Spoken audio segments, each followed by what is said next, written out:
সুমি এনে প্রসাদটা খা। আজকে দেখ আমরা বাড়িতে গোপালের ভোগ দিয়েছি, তা তোর জন্য একটুখানি প্রসাদ নিয়ে এসেছি। আরে দিদি এক মিনিট দিদি দাঁড়াও, তুমি ঠাকুরের প্রসাদ কি তুমি একা খাবে? আমাদের মানে ওকে দেবে, আমাদের দেবে না, না? তোর জন্য এনেছি, এই যে রয়েছে। আর ওকে একটু সাজিয়ে আমি দাঁড়াও দেখি দেখি কি প্রসাদ এনেছো। এটা পায়েস ধরো। পায়েস? আচ্ছা আচ্ছা। আর এটা গোপালের পূজা মানে হঠাৎ করে আজকে কৃষ্ণ, কালকে ভূমি একাদশী গেছে না, একাদশীর পরের দিন পারনা অনুষ্ঠান থাকে, সেই অনুষ্ঠানে ঠাকুরকে ভোগ দিয়ে তবেই সেই একাদশীটা ভাঙা যায়। তো মা করেছিল, সেই জন্য ঠাকুরকে নানা রকম দিয়ে ভোগ দিয়েছে। আর সুমি এই প্রসাদটা খেতে খুব ভালোবাসে। আর এই প্রসাদ তো সবারই ভালো লাগে, ওটা ঠাকুরের ভোগের প্রসাদ, পছন্দ তো হবে গোপালের প্রসাদ বিশেষ করে। এইটা কিন্তু খিচুড়ি না বন্ধুরা, এটা অন্ন প্রসাদ, বিভিন্ন রকম যা যা করেছে, যেমন বাঁধাকপি, লাবড়ার তরকারি, ফুলকপি, আলু দিয়ে, পনির দিয়ে, 5 রকম ভাজা সব দিয়ে এটা মাখা রয়েছে। এটা মাখানো। এটা কি তোমাদের বাড়ির মানে বাৎসরিক প্রত্যেক বছর হয় নাকি? হ্যাঁ, একাদশীটা আমরা করি, মাও আমিও করি, কিন্তু এবার আমি ভুল করে মাছ খেয়ে ফেলেছিলাম আগের দিন মাছ খেলে করা যায় না। তুমি তোমার যখন লোভ বেড়েছে দিদি, হুটার করে বিড়াল হয়ে গেছে, বিড়াল ভুল করে মাছ খেয়ে নিয়েছি। দেখো প্রসাদটা এত সুন্দর, মানে দেখেই ভক্তি আসে, তাই না? আর এত সুন্দর একটা মানে ভোগের গন্ধ বেরোচ্ছে, মনে হচ্ছে যেখানে প্রসাদ রয়েছে একদম। তো প্রসাদটা আমরা প্রত্যেক বছরই এই পুজোর একাদশীর পরের দিন আমরা এটা রান্না করে ঠাকুরকে দেওয়ার চেষ্টা করি। আর মার তো শরীর খুব খারাপ, পায়ে ব্যথা, তবু এটা নিয়ে দিয়েছে। আমি মাকে বলছি, মা তুমি করো, আমি তোমাকে সাহায্য করব। তারপরে মা একটু ভরসা পেয়েছে, তো দুজনে মিলেই করেছে। এটা আমি এর আগের বছরও মনে এনেছি। হ্যাঁ, আগের বছরও খেয়েছি, খুব সুন্দর লাগে খেতে। তো মাও খুব ভালো, মন থেকে খুব শান্তি পেয়েছে। কেন বলতো, এই একাদশীটা করে না ঠাকুরকে ভোগ নিবেদন না করে খেতে নেই। মা বলেছিল প্রথমে খিচুড়ি আর বেগুন ভাজা করে দেবে, আমাদেরও মনটা খারাপ লাগলো যে এই অন্ন ভোগ প্রসাদটা আমাদের বাড়ির সবাই খেতে ভালোবাসি। তা মা বললো, মা তোমাকে আমি সাহায্য করতে, চলো ঠাকুর। ভেবেছিলাম অল্প করে দেবো, কিন্তু ঠাকুর খাবে বেশি বেশি করে, সব আইটেম অনেক বেশি বেশি হয়েছে, অনেক লোককে দেওয়া হয়েছে। সেটাই হয়, হ্যাঁ, চেয়েছিল ভগবান, তাই হয়েছে। দিদি এখানে কি কি আছে প্রসাদ? এখানে আছে আলু ভাজা, সব তো সেরকম ভাবে দিতে পারি না, যেটা ফুলকপির পকোড়া, বেগুন ভাজা, সিম ভাজা, বাঁধাকপির তরকারি, তারপরে ফুলকপি আলু দিয়ে পনির দিয়েছিল, ওটা আনা হয়নি। এটা সবজির ঘন্ট, এখানে কুমড়ো ভাজা রয়েছে, আর এটা প্রসাদটা ডাল দিয়ে সব দিয়ে মাখা রয়েছে। আর এটা হচ্ছে পায়েস। আর একটা জিনিস ছিল, সেটা হচ্ছে দই, কিন্তু আমার আর জায়গা ছিল না আনার, ওই জন্য আমি আর দইটা আনিনি। আর থাকবে এই পায়েস আর এইবারে মিষ্টান্নটা, এটা হচ্ছে পরমান্ন, এটা দিতেই হবে ঠাকুরকে। ভোগ প্রসাদের সাথে পায়েসটা তোমায় দিতেই হবে, না দিলে প্রসাদই হবে না। মানে ঠাকুর এটা খুব ভগবান খেতে ভালোবাসেন। তো সুমিকে নিয়ে, সবার জন্য দিদি আমরা ঠাকুরের প্রসাদ এত পছন্দ করি, কারণ আমরা তো খুব ভালো খাই। প্রসাদ বলে কথা, তাই না? হৃদয়ে একটা ভক্তি আছে অন্যরকম। তো তোমাকে স্পেশালি থ্যাংক ইউ এই কারণে কি, এখন সুমি যেতে পারছে না, তবুও তুমি তোমার বাড়ি থেকে প্রসাদ এখানে নিয়ে আসো। স্পেশালি অনেক অনেক থ্যাংক ইউ দিদি তোমাকে। কি বলবো, কিচ্ছু হয়নি, থ্যাংক ইউ করবে কেন? আর প্রসাদ মানে হলো কি, প্রসাদকে নাকি কখনো ভালো বলতে নেই, প্রসাদকে বলতে হয় এটা যে আমি পেয়েছি, এটা আমার পরম সৌভাগ্য। একদম জীবন, সত্যি প্রসাদটা কি অসাধারণ। আবার গোপালের চরণের প্রসাদ, এটা কিন্তু তুমি চাইলেই পাবে না।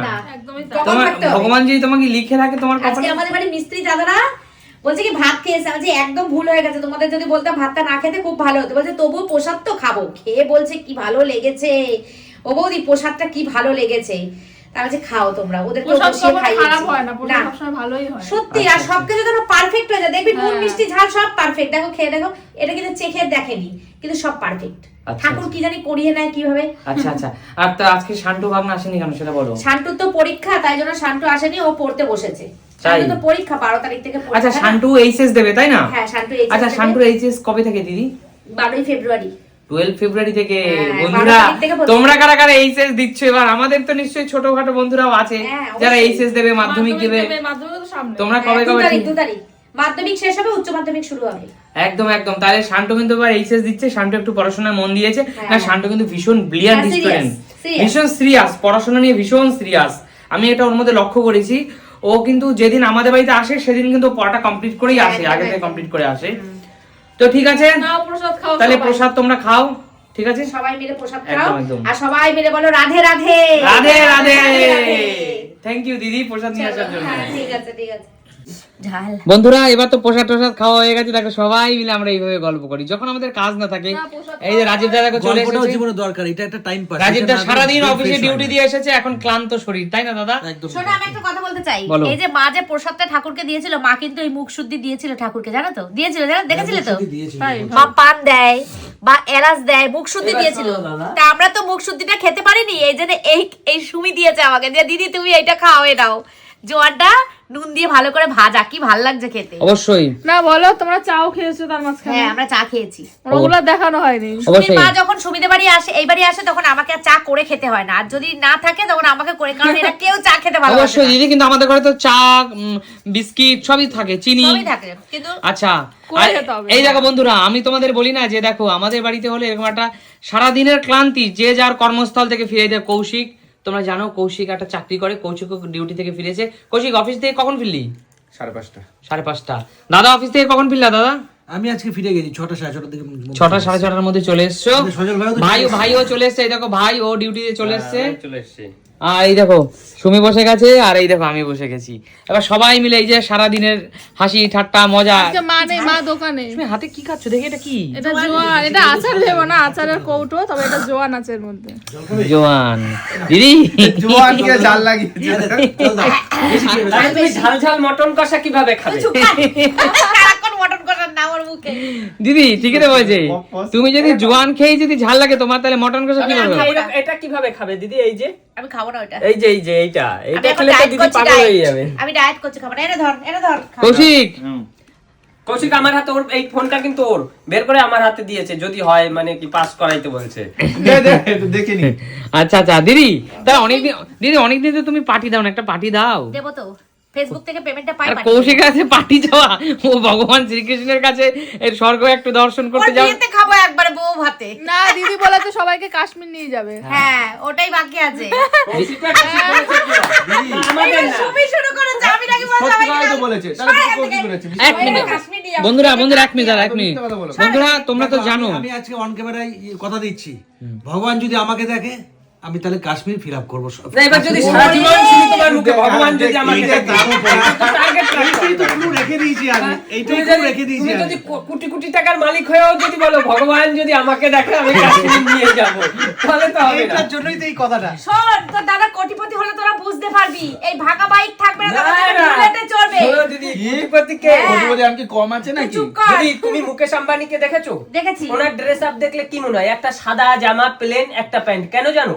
এইগুলো পরে কারণ যাতে মনে হয় যে এরা নরমাল মানুষ, মানুষের কাছাকাছি নরমাল মানুষ, মনে রাখো ওই যে জায়গা ট্যাগ দখল লাগানো করতে আছে পারে। মুকেশ আম্বানি। আচ্ছা বন্ধুগণ স্টপ।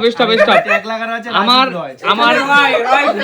বন্ধুগণ, আমার এই ভিডিও করার উদ্দেশ্য হলো এটাই কি আমি তোমাদের দেখাই যে সুমি সিম্পল ঠিক কোন টাইপের আড্ডা, কোন টাইপের বাওয়াল হয়।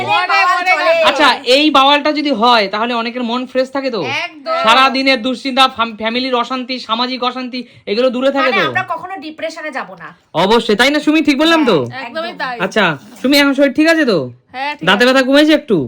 কমেছে একটু, না আছে এখনো। সেদিনকে মুখে হাসি ছিল না, কথা ছিল না, সুমি গায়ে ব্যথা, আমার খুব যন্ত্রণা ছিল, আর কারোর কথা শুনলে আমার তখন ভাল লাগছিল না। অবশ্যই বন্ধুরা, দেখো তো প্রসাদ দিদি প্রসাদ নিয়ে এসে দেখলে খেলাম, এবার হলো সবাই মিলে গল্প গুজব করছি, আড্ডা মারছি, এইভাবে আড্ডা চলতে থাকবে আমাদের। একদম। আর এই দেখো দাদা এখানে বসে গেছে, আমি ভাই আবার আছে। বলছি কিন্তু ভগবান দেখলে আমি ভগবান দেখছে দাদা, লিমিট তো আছে। ভগবান শোন, কালকে থেকে সর্বশক্তিমান, তিনি দেখছেন। কালকে থেকে ঠাকুরকে তুই আর কৌশিক জানা, ঠাকুর রাজীব দাকে দেখো, তাহলে আমরা ভগবান সবসময় দেখছেন দিদি ভগবান কিভাবে সবাইকে দেখার কথা দেখছে। বলছো? অবশ্যই ভগবান পকেট দুটো ভারী করতে বল। দিদি এক সেকেন্ড আমি একটা কথা করে বলি। দিচ্ছি, ইট পাথর বালি দিয়ে। দিদি আমি একটা কথা বলি, বলো। যেদিন তোমার গাড়ি বাড়ি হবে অনেক, মানে অলরেডি তো গাড়ি বাড়ি আছে, যে আরো বড় হবা, যদি তোমার কলকাতার বুকে 6টা 10টা ফ্ল্যাট থাকে আরে বাবা, একটা সরলেকে, হলে আগে যথেষ্ট। শোনো 1 মিনিট দাঁড়াও, এখন তো একটাও নেই, এখন তো নর্মাল বাড়ি আছে ভালো জায়গায় কলকাতায়, 10 তারপর যদি টাকা তোমার পড়বে সরলেকে একটা বড় বাড়ি হয়, ফ্ল্যাট হয়, তখন বাবা ঠাকুর আমাকে যদি দেখো, আমাকে আরো যদি 2-4টে বাড়ি দাও, আর ঠিকই। 2-3টে মার্সিডিজ দাও, তোমার সেদিনও কিন্তু স্বপ্ন পূরণ হচ্ছে না। সত্যি না, ভগবান- আবার যেদিন তোমাকে ভগবান ওই 2-3টে বাড়ি গাড়ি সেদিন দেবে, সেদিন তারপর বলবে আরো ঠাকুর উঁচু। ঠাকুর আমি যদি এবার একটা কোম্পানি বা ইন্ডাস্ট্রি খুলতে একদম, পারতাম। একদম, একদম। যেদিন তোমার একটা ইন্ডাস্ট্রি মানে হবে সেদিন মানুষের চাওয়ার কোনো শেষ নেই। মানুষের এটাই চাওয়ার তো কোনো একদমই শেষ নেই। তাই। ভাবো যে তোমার থেকে কত কষ্টে মানুষ একদম, আছে, একদম। রাস্তায় ঘুমাচ্ছে, প্ল্যাটফর্মে ঘুমাচ্ছে, নার্সিং হোমে পড়ে আছে, অবশ্যই, হাসপাতালে। অবশ্যই। তুমি তাদের থেকে বেটার আছো, মানে ভগবানের অনেক, অশেষ অনেক, কৃপায় অনেক। তুমি তাদের অবশ্যই, থেকে বেটার। অবশ্যই ভগবান অবশ্যই। আমাকে অনেক ভালো তো বন্ধুরা রেখেছে। আমাদের আড্ডা এরকম চলবে, আর আমরা এইভাবেই একটু দিদি রিফ্রেশ। আমাদের কাশ্মীর নিয়ে যাচ্ছে। চুপ কর তুই। এটাই মেইন কথা। আচ্ছা দিদি, না, আমি অন ক্যামেরায় বলবো না ভাই, আমি আমরা কাশ্মীরে আমরা বাইরে আড্ডা না মেরে না ঘুরতে গিয়ে আমরা যদি এইভাবে সবাই মিলে মজা করি, ঘরের মধ্যে আনন্দ করি, সবাই মিলে একটা গেট টুগেদার করি, এটাই একটা বেশি আনন্দ হতো দাদা। দারুণ আচ্ছা তাহলে দেখতে থাকো সুমিত সিম্পল লাইফ, দেখতে থাকো সুমিত সিম্পল ফ্যামিলি, দেখতে থাকো আমাদের কিচেন ব্লগ, সব দেখতে থাকো তোমরা আর আনন্দ করতে থাকো, আর আমাদের প্রত্যেক দিনের আপডেট আমরা তোমাদের জানাতে থাকবো। একদম। তাই দেখাবে নতুন কোনো দিন নতুন কোনো ভিডিওতে। আজকের মতো টাটা।